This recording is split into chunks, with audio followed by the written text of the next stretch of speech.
हामीले कहिल्यै पनि राजनीति गर्नको लागि न्यायको खोजी गरिएको होइन। न्याय पीडितको नजरबाट के हो भन्ने कुराको आइडेन्टिफाई पहिला गरिनुपर्छ। त्यो काममा सरकारले नै त्यसको नेतृत्व लिएर परामर्शका कार्यहरू अगाडि बढाउनु पर्थ्यो। युरोपियन कल्चरको पाठ पढाउँछन्, त्यहाँको कल्चर र हाम्रो कल्चर तत्कालीन अवस्थामा म्याच खाँदैन। गङ्गा मायाले न्याय पाउनुपर्छ र गङ्गा मायाको छोरालाई हत्या गर्ने व्यक्ति कानुनी दायरामा आउनुपर्छ, सजाय भोग्नुपर्छ। न्याय यो मात्रै होइन कि कसैलाई ठुन्छु भन्नु मात्रै पनि न्याय होइन, रुपियाँ पैसा मात्रै पनि न्याय होइन।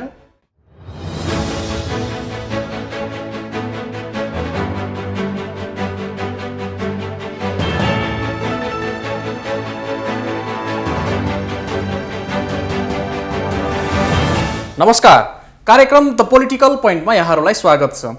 पोलिटिकल पोइन्टको आजको अङ्कमा समसामयिक राजनीतिक विषयवस्तुभन्दा अलि पर रहेर सङ्क्रमणकालीन न्यायको विषयमा केन्द्रित रहेर कुराकानी गर्नेछौँ। कुराकानीको लागि स्टुडियोमा हामीसँग द्वन्द्व पीडित साझा चौतारीका पूर्व अध्यक्ष भागीराम चौधरी हामीसँग हुनुहुन्छ। सर्वप्रथम स्वागत छ यहाँलाई। अहिले चाहिँ द्वन्द्व पीडितहरू के गर्दैछन्? खास गरेर आयोगको दुवै सङ्क्रमणकालीन आयोगको म्याद असार मसान्तसम्म थपिएको छ अध्यादेश मार्फत। आयोगले के गर्दैछ, यहाँहरू के गर्दै हुनुहुन्छ? अहिले नेपाल सरकारले दुईटा आयोगको समयावधि असार मसान्तसम्म थपेको छ।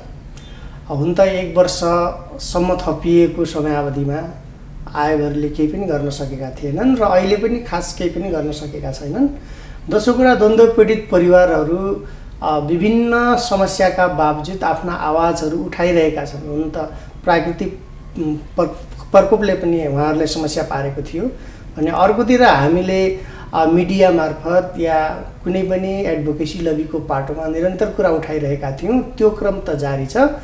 हामी सडकमा दबाब सिर्जना गर्ने खालका काम चाहिँ गर्न भ्याएका छैनौँ र पनि छिटफुट रूपमा जहाँ जे सकिरहनु भएको छ साथीहरूले त्यो गरिरहनु भएको छ। तसर्थ आवाज उठाउने हाम्रो मूल जिम्मेदारी हो।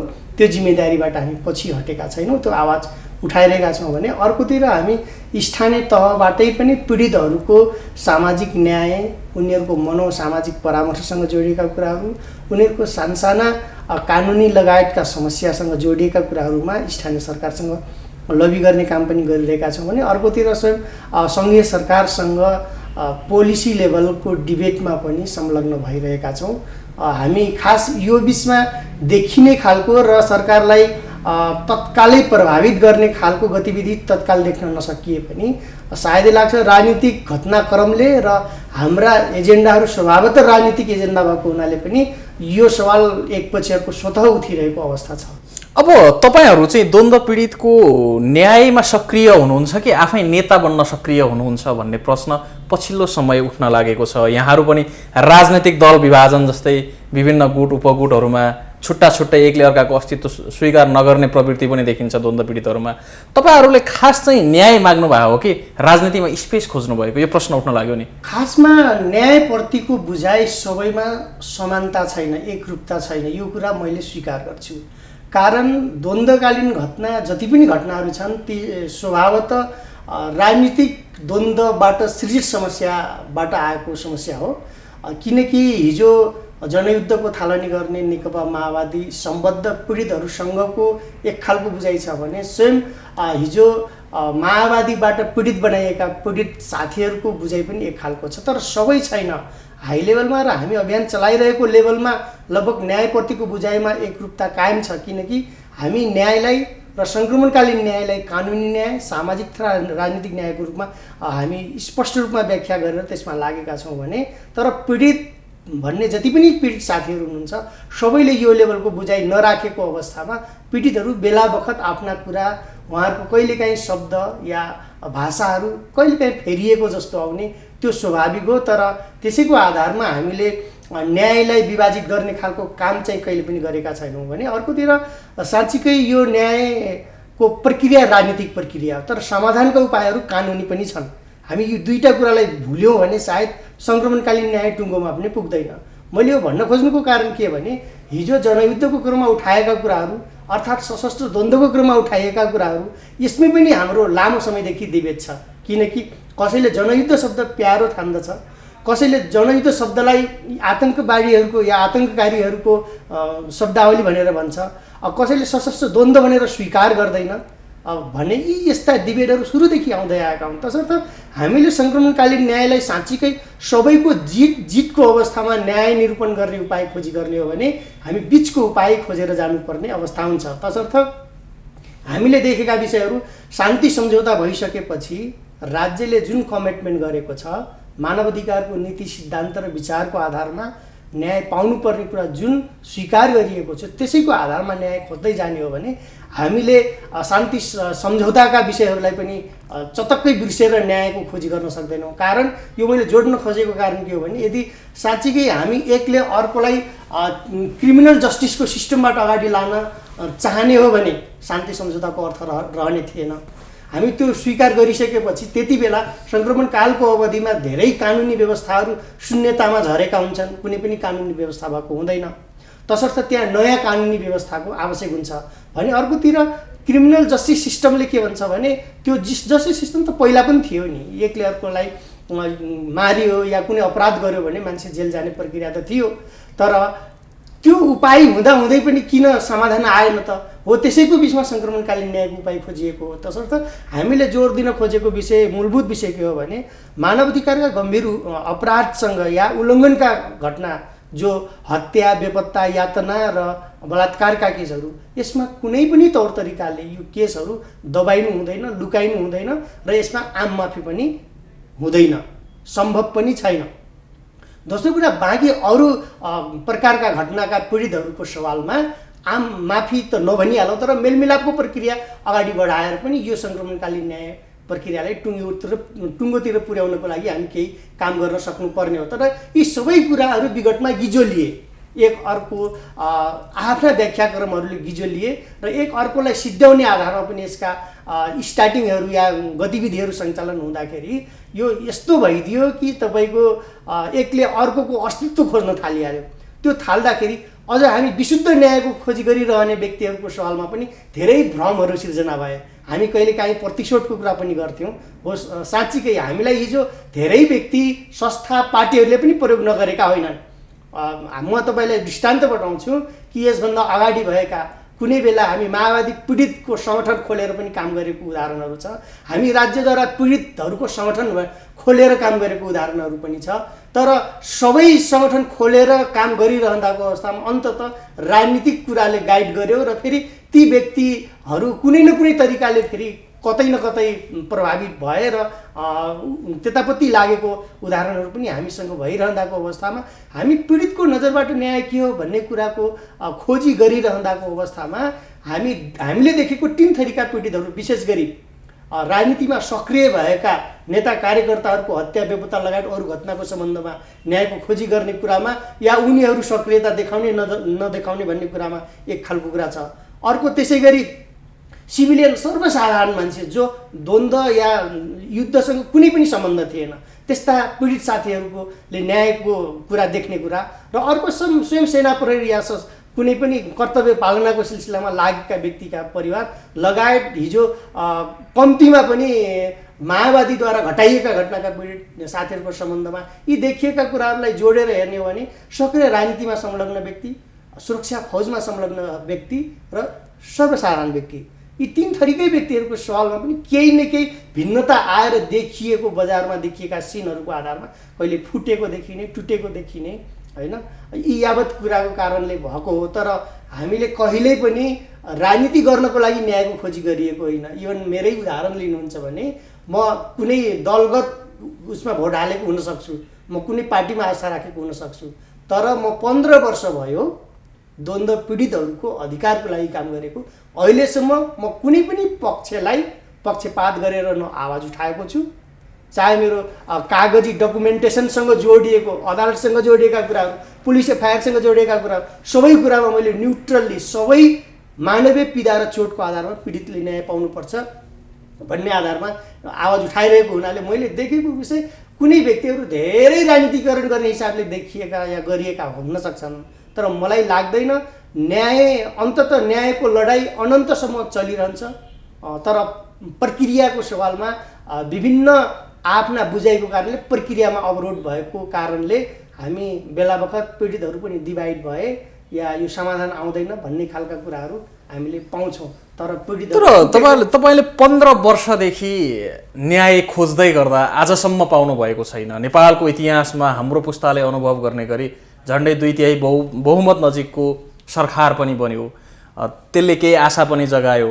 अब त झन् राजनैतिक कचिङ्गल छ, पार्टीहरू विभक्त छन्, सरकार अस्थिर छ, निर्वाचन के हुने, अब यो मान्छेको ध्यान यतातिर छ। तपाईँ आफैलाई चाहिँ नि यो 15 वर्षको अनुभवलाई सँगाल्दाखेरि न्याय पाउनुहुन्छ, यो राज्य संयन्त्रले यहाँबाट न्याय पाइन्छ भन्ने आशा चाहिँ कति बाँकी छ आज? सर्वप्रथम त न्याय पाइन्छ, ढिलो चाँडो भए पनि न्याय पाइन्छ। तर न्याय के हो भन्ने कुरा पनि हामीले बुझ्नुपर्ने हुन्छ। पीडितको नजरमा आँखाबाट हेर्दा न्याय के हो भन्ने कुराको आइडेन्टिफाई गरौँ र त्यसको सिक्वेन्सी गरौँ। क्रमिक रूपमा हामीले प्राप्त गर्नुपर्ने न्याय के हुन् भन्ने कुराको आइडेन्टिफाई गर्न जरुरी छ, इभन पीडित अभियन्ता या अगुवाहरूले। दोस्रो कुरा, स्वभावतः नेपालको राजनीतिक घटनाक्रमलाई जोडेर हेर्ने हो भने अरू देश जस्तो नेपालमा द्वन्द्व रूपान्तरणको कार्य थालनी गरिएको होइन। यहाँ नेपालमा अलिक फरक तरिकाले द्वन्द्व रूपान्तरणको कार्य थालनी गरिएको छ, किनकि हिजो द्वन्द्वमा संलग्न पक्षले न राज्यलाई जित्न सकेको छ या राज्यले न विद्रोही पक्षलाई परास्त गरेको अवस्था हो। यो सहमति र सम्झौताको आधारमा आएको एउटा पीडित भावनाले यसमा खोजिने न्याय र त्यसमा मान्छेहरूले आफ्ना विचारहरू विभक्त गरेर बुझ्ने कुरामा मैले अन्यथा चाहिँ मान्दैन। तसर्थ मैले यति मात्रै जोड दिन चाहन्छु कि न्याय पीडितको नजरबाट के हो भन्ने कुराको आइडेन्टिफाई पहिला गरिनुपर्छ। त्यो काममा सरकारले नै त्यसको नेतृत्व लिएर परामर्शका कार्यहरू अगाडि बढाउनु पर्थ्यो या स्वयं हामी कुरा उठाउने अभियानमा संलग्न व्यक्तिहरूले पनि त्यही अनुसारको कुरा उठाउनु पर्थ्यो। त्यति बेला हामी चुक्यौँ, बदलाभाव प्रतिशोधको आधारमा मात्रै प्रक्रियाको थालनी गर्न खोज्दाखेरि यी विभिन्न दुर्घटनाहरू आइपरेको अवस्था छ। तसर्थ मैले अहिलेको राजनीतिक सिचुएसन या राजनीतिक घटनाक्रमलाई हेर्दा पनि मैले त्यो कुरालाई स्वीकार गर्छु। अहिले पनि द्वन्द्वसँग सम्बन्धित केस पनि राजनीतिक एजेन्डाको रूपमा भएको हुनाले, तर प्राथमिकताको आधारमा कहिले पनि यो केसलाई प्राथमिकतामा नराखिएको अवस्था हो। नराखिनुको कारण तपाईँलाई पनि प्रश्न छ। मूलतः हिजो द्वन्द्वमा संलग्न या द्वन्द्वको नेतृत्व गर्ने व्यक्तिहरू सत्ता पक्षबाट तत्कालीन नेपाली काङ्ग्रेस र राजा ज्ञानेन्द्र या त्यसको संसदमा आतङ्ककारी अध्यादेश पास गर्नमा सहयोग गर्ने तत्कालीन नेकपा एमाले, विद्रोह गर्ने तत्कालीन नेकपा माओवादी, सबै शक्तिहरू त अहिले राज्य सत्तामा छन्। अब साँच्चीकै हामी रियल इन्भेस्टिगेसन गरेर सत्यको रियल सत्य तथ्य बाहिर ल्याएर कानुनी रूपमै सजाय दिने खालको प्रक्रियातिर गयौँ भने ती न्यायिक त कोही पनि बस्दैन, किनकि जवाबदेहिताको कुरा जोडिन्छ। ल, घटनामा संलग्न व्यक्ति त कारबाहीमा पर्ला, तर कमान्ड अफ रेस्पोन्सिबिलिटीको कुरा पनि जोडिन्छ। त्यति बेला त जवाब त दिनै पर्छ। शेरबहादुर देउवाजीले जवाब दिनुपर्ने हुन्छ, प्रचण्डजीले दिनुपर्ने हुन्छ, माधव नेपालजीले दिनुपर्ने हुन्छ, ज्ञानेन्द्रजीले दिनुपर्ने हुन्छ, सबैले जवाब दिनुपर्ने अवस्थामा यसलाई प्राथमिकतामा नराख्न खोजिएकै हो। तसर्थ यो कारणले पनि यो पछाडि परेको अवस्था हो। अर्कोतिर के भइदियो भने प्रक्रियाको सवालमा पनि हामी आफ्नै मौलिकतामा नेपालको माटो सुहाउँदो नेपालको सामाजिक परिवेशलाई आधार मानेर, राजनीतिक परिवेशलाई आधार मानेर हामी यसको समाधान खोजिनु पर्थ्यो। तर हामी प्र्याक्टिस के गर्यौँ भने अन्तर्राष्ट्रिय प्र्याक्टिसलाई हाबी गराएर न्यायको खोजी गर्दाखेरि कसैलाई डोमिनेट गर्ने खालको प्रक्रिया जस्तो फिलिङ भयो र उनीहरूले कहिले पनि यो प्रक्रियालाई अगाडि लान दिएनन्। यसको परिणामस्वरूप यो जहिले पनि गिजो लिँदै गइरहेको अवस्था छ। तर मैले यो भन्न खोजेको होइन कि हामी जति धेरै प्रेसर या जति धेरै राज्यलाई जवाबदेही बनाउने खालका गतिविधि गर्न सक्छौँ त्यति धेरै न्याय पाउनुपर्ने हो। तर त्यो त हामी दोब्बर गरायौँ नि। उदाहरण छ, हाम्रा न्याय खोज्दा खोज्दै ज्यान गुमाएका आमा बुवाहरू पनि त हुनुहुन्छ, हामी देखिरहेछौँ। न्यायको आश गर्दा गर्दै बितिसक्नु भएको छ उमेरले, त्यो पनि देखिरहेका छौँ। शान्ति सम्झौता भएको 15 वर्ष भयो, तर द्वन्द्व भएको त 25 वर्ष भइसक्यो नि त। 25 वर्ष बितिसक्दा पीडितको पीडा कुन हालतमा होला एकछिन कल्पना गरौँ। हामी केवल एउटा मात्रै न्यायलाई आधार बनाएर, उदाहरणको लागि म शेरबहादुर देउवा, प्रचण्ड या माधव नेपाल या ज्ञानेन्द्रलाई ठुङ्छु भनेर मात्रै थालनी गरियो भने झन् 25 होइन 50 वर्ष पनि समाधान हुँदैन। त्यसैले मैले जोड्न पीडितको नजरबाट न्याय के हो भन्ने कुरा यो मानेमा गर्दैछु कि पीडितहरू विभिन्न कारणले, समय, परिस्थिति, उमेर, उनीहरूको आवश्यकता, गरिब धनी सबै दृष्टिकोणले हेर्ने हो भने उनीहरूलाई तत्काल के चाहिएको छ, तत्काल उनीहरूलाई उद्धार त गर्न पर्यो नि। उद्धार गरिसकेपछि ऊ स्वस्फूर्त या ऊ बलियो हुन्छ मानसिक रूपमा पनि बलियो हुन्छ, ऊ आर्थिक सामाजिक रूपमा पनि जब बलियो हुन्छ, त्यसपछि कानुनी न्यायको लडाइँमा ऊ स्वतः कसैले उसलाई परिचालित गर्नु पर्दैन, आफै स्वस्फूर्त रूपमा अगाडि बढ्छ र न्यायको खोजीमा जान्छ। यो प्रक्रियामा हामी चुक्यौँ भन्ने मलाई त्यो फिलिङ भएको अवस्था हो। त्यसैले न्याय खोज्दाखेरि हामीले प्रक्रिया मिलाउन नजानेको हो कि हामीले प्राप्त उपलब्धि या पाइसकेको कुरामा पनि धेरैभन्दा धेरै के अरे अपेक्षा राखेर त्यो पनि गुम्ने अवस्था हो कि मलाई त त्यतापट्टि पनि चिन्ता लाग्छ। तसर्थ हामीले भएको या प्राप्त उपलब्धिलाई पनि रक्षा गर्दै थप न्यायको लडाइँमा ध्यान दिनुपर्नेमा सायद हामी त्यो स्ट्राटेजीका साथ गयौँ भने न्याय प्राप्त गर्न सक्छौँ। किनकि हामी सबैको साझा मान्छे हो, द्वन्द्वकालीन घटना सबैको साझा सवालको विषय हो, किनकि एकले अर्कोलाई असर गर्छ। तर म यो जोड्न खोजे होइन कि एकले असर गर्छ र हामी बार्गेनिङ पोइन्टको कुरा गर्न खोजे होइन। विधिको शासन, मानव अधिकार या सुशासनसँग जोडिएर साँच्चीकै यो देशमा पनि न्याय पाइन्छ भन्ने सन्देश दिने हो भने राज्यले आफै गर्नुपर्ने। तर त्यसमा हामी लागिरहेका छौँ, लाग्छौँ पनि, छोड्दैनौँ पनि। तर अहिले तत्काल यति लामो समयसम्म सङ्घर्ष गरिरहँदा पनि न्याय नपाउनुको पछाडिको कारण सायदै लाग्छ कहीँ हामी प्रक्रियामा चुकिरहेका छौँ, कहीँ हामी हाम्रा बदला भावले पनि कहीँ काम गरिरहेको छ कि यी यावत कुराले हामी पछाडि पर्दैछौँ। तर न्याय एक दिन जरुर पाउँछौँ, त्यो 50 वर्ष भए पनि न्याय चाहिँ पाइन्छ। अर्कोतिर राज्यले अब दुवै सङ्क्रमणकालीन आयोगलाई विभिन्न बहानामा कहिले आयोगको म्याद सिद्धिन्छ, कहिले आयुक्तहरूको म्याद सिद्धिन्छ, त्यो थप्दै जाने अनुसन्धानको प्रक्रिया हामी गरिराखेका छौँ भनेर भनिराख्ने, यहाँहरू कुनै न कुनै बहानामा आफ्नो गुट झुन्ड समूह बनाएर द्वन्द्व पीडितको नाममा परियोजनाकरण गर्ने, त्यसलाई परियोजना चलाइरहने, तपाईँहरूको पनि चुलो बलिरहने, उनीहरूले पनि जवाफदेही बन्नु नपर्ने, यो अवस्थाले पनि न्याय नपाउनु भयो। धेरैले त यस्तो भन्छन् नि यो परियोजनाकरण भइरहेको छ। पहिलो कुरा परियोजनाकरण द्वन्द्व पीडितले गरेको छैन, पीडित सङ्गठनले गरेको छैन, त्यो भनेको एनजिओजहरूले गरेको हुनसक्छ, म त्यतापट्टि पनि जाँदैन। तर परियोजनाकरण गरियो भने सायदै लाग्छ पीडितहरूको आवाज सोचेको जस्तो र हामीले खोजेको प्रक्रियामा चाहिँ जान नसक्ने सम्भावना प्रबल छ, अझ पनि प्रबल छ। हिजो त्यही कारणले पनि हामी पछाडि पऱ्यौँ भने मेरो समीक्षाको विषय हो। तर पीडितहरू परियोजनाकरण गरेको मैले पाउँदैन। समस्या के भइदियो भने जब यो मुद्दालाई राज्यले पनि छोड्दै जाने, पीडितहरूलाई निरीह ठानिरहने, पीडितलाई पीडितको दर्जामा हेरिरहने, त्यो परिपाटी जब राजनीतिक दलमा भयो, राज्यमा भयो, तर उनीहरूलाई न्यायको चाहना छ, इच्छा छ, न्यायको अभियानमा लागिरहेको अवस्थामा साथ दिने मान्छे कोही नभइसकेपछि एनजिओजहरूको पछाडि लाग्नु मैले त्यति धेरै अन्यथा मान्दैन। तर त्यसैलाई कमजोरीको रूपमा लिँदै एनजिओजहरूले परियोजनाकरण गरेको हो भने सबैभन्दा ठुलो भुल, गल्ती या कमजोरी र पछिटाउनु पर्ने अहिलेको अवस्थामा हामी छौँ। तसर्थ म पनि परियोजनाको पक्षपाती होइन, तर कहिलेकाहीँ परियोजनाले पनि पीडितको अभियानलाई मद्दत गर्छ भने परियोजना लिनुपर्ने हुन्छ। तर ती परियोजनाहरू स्वतन्त्र मनले, तटस्थ, दाताहरू पनि तटस्थ भएर डोनेसन गर्नुपर्ने हुन्छ कि पीडितले चाहेको न्यायको अभियानमा खर्च गरोस्, न कि शर्तसहित ल यो गरियो भने म परियोजना दिन्छु या दिँदैन भन्ने खालको कुनै दाता आउँछ भने त्यस्तो परियोजना लिन आवश्यक पनि छैन। तर कोही एनजिओजहरू त्यस्तो पनि छन् जहाँ कुनै पल्ला भारी र कमजोर बनाउनको लागि डोनेसन लिएको पनि हुनसक्छ। यसमा चाहिँ हामी सतर्क हुनुपर्छ। तर पीडितले आफै परियोजना चलाएको मैले पाउँदैन। अझ एनजिओसकै मान्छेहरू पीडितलाई पीडितको रूपमा मात्रै बुझेर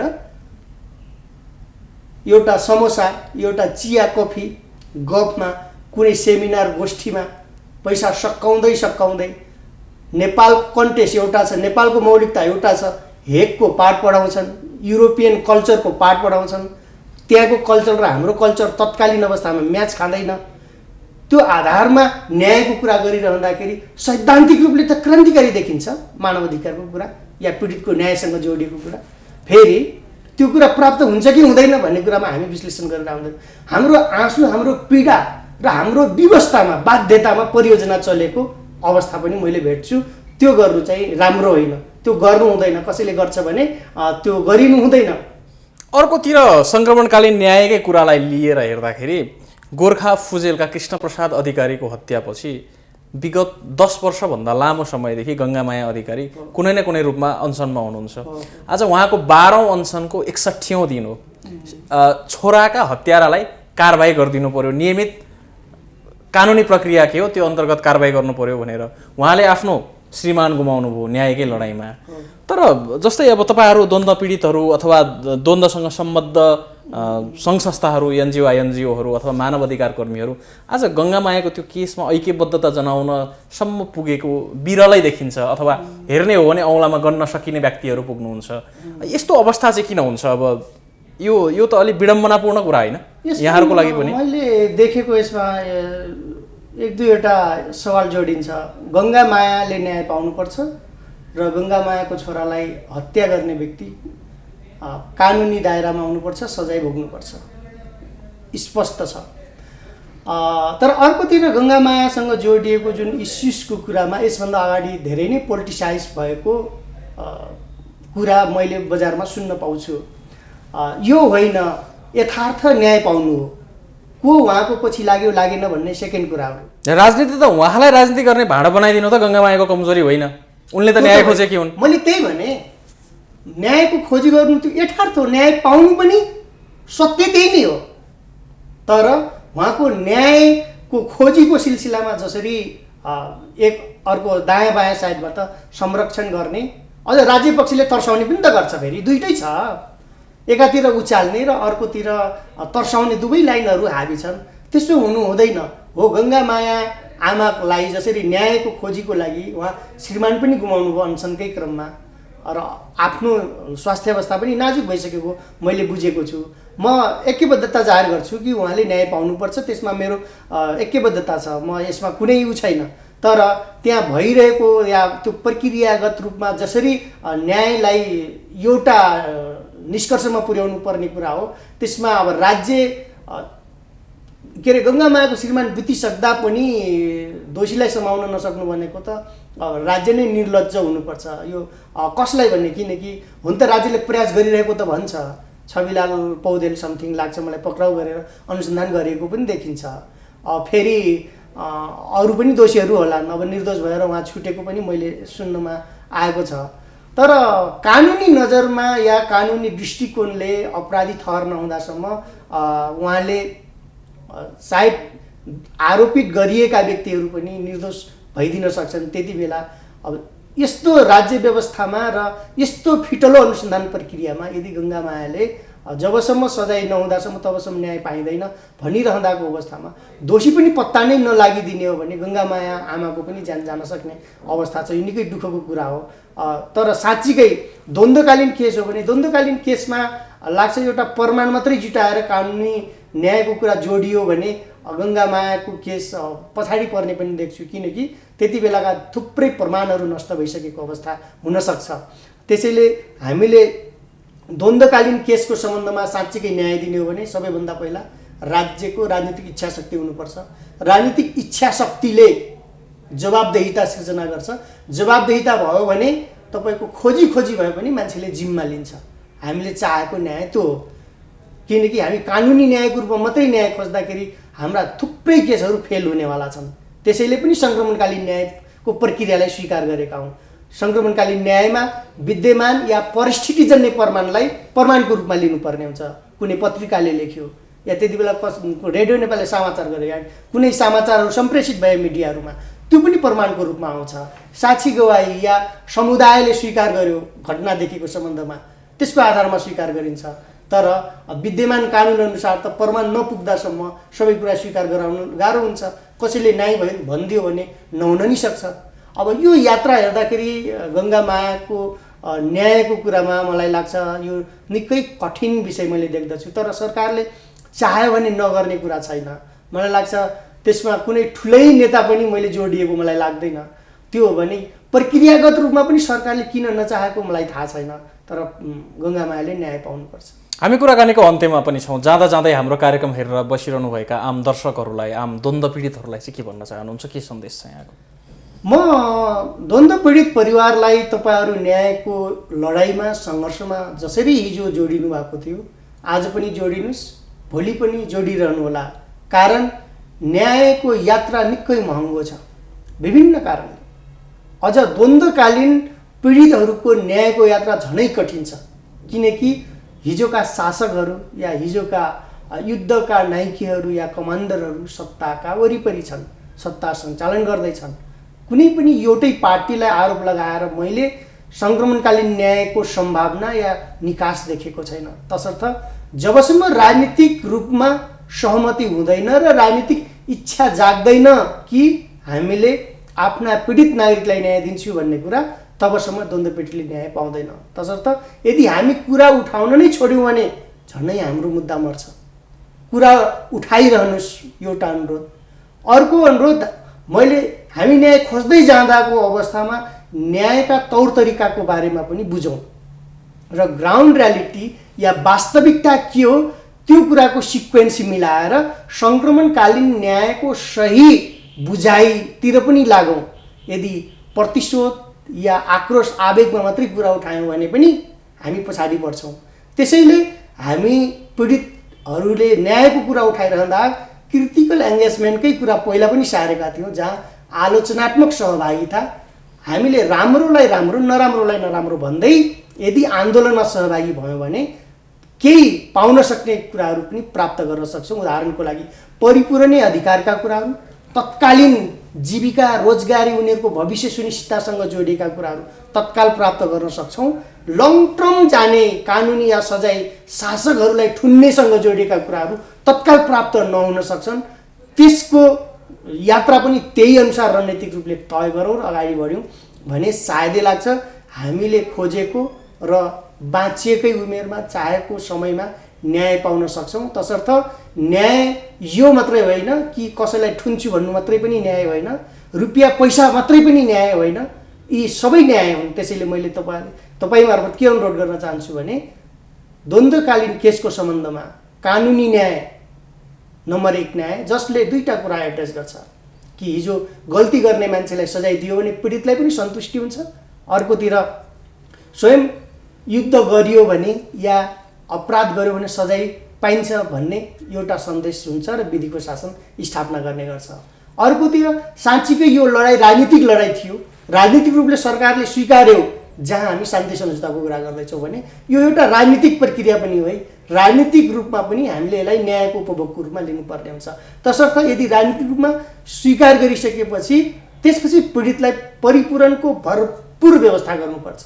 पीडितलाई 5-10 लाखको कुरा होइन, हामी निकै पछाडिको कुरा गर्न हुँदैन। अहिले हामीले डिमान्ड गर्ने भनेको त करोडको हो। एउटा पीडित बराबरको सामान्य उसलाई गर्ने परिपूरण करोड बराबरको तत्काल गर्नुपर्ने हुन्छ अनि उनीहरूलाई मान सम्मान इज्जत र प्रतिष्ठा जोड्नुपर्ने हुन्छ। हिजो भएका घटनाका सम्पूर्ण स्मृति र स्मारकहरू जहाँ द्वन्द्वको एउटा सिनारी दियोस्। उदाहरणको लागि सुन्धारामा ठुलो धरहरा बन्दैछ, बनेको थियो, एउटा नाम चलेको भीमसेन थापाले बनाएको, ल भत्कियो रे अहिले बन्दैछ। त्यसै गरी ठुल्ठुला स्मारकहरू बनाऊ, स्मारकहरू बनाएर हामी पीडितको सम्झना गरौँ, त्यसले एउटा रेस्पेक्ट गर्छ।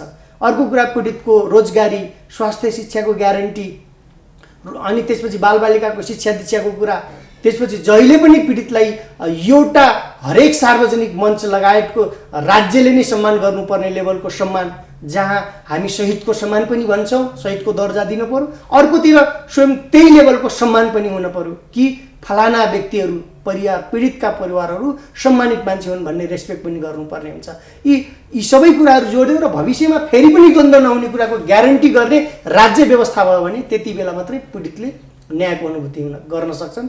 अहिले केही दिए जस्तो गर्ने तर भोलि फेरि पनि आफ्नै मान्छे मारिने, दर त्रासकै बिचमा बाँचिने, यो मुर्दा शान्ति भने जस्तै मुर्दा न्याय या त्यस्तो न्यायले पीडितलाई कहिले न्याय गर्दैन। त्यसैले यो देश बदलेर देशमा साँच्चीकै ज्यान गुमाएका व्यक्तिहरूको पनि स्थान रहने गरी देश विकास हुने पनि एउटा न्यायको विषय हो। तसर्थ यो न्याय यस्तो ओभरअल यस्तो भास्ट छ, यस्तो विरहट छ कि जहाँ तपाईँको कानुनी न्याय भनेर मात्रै पुग्दैन। तर कानुनी न्याय, परिपूर्ण न्याय, त्यसपछि तपाईँको स्पष्ट सत्यता, त्यसपछि तपाईँको भविष्यमा नदोहोरिने कुराको ग्यारेन्टी र साँच्चीकै हामी सम्मानित नागरिकको रूपमा पीडितलाई हेर्ने हो भने त्यति बेला मात्रै पीडितले न्यायको अनुभूति गर्छ। म त्यही अनुरोध गर्न चाहन्छु। समय र विचारको लागि विशेष धन्यवाद यहाँलाई।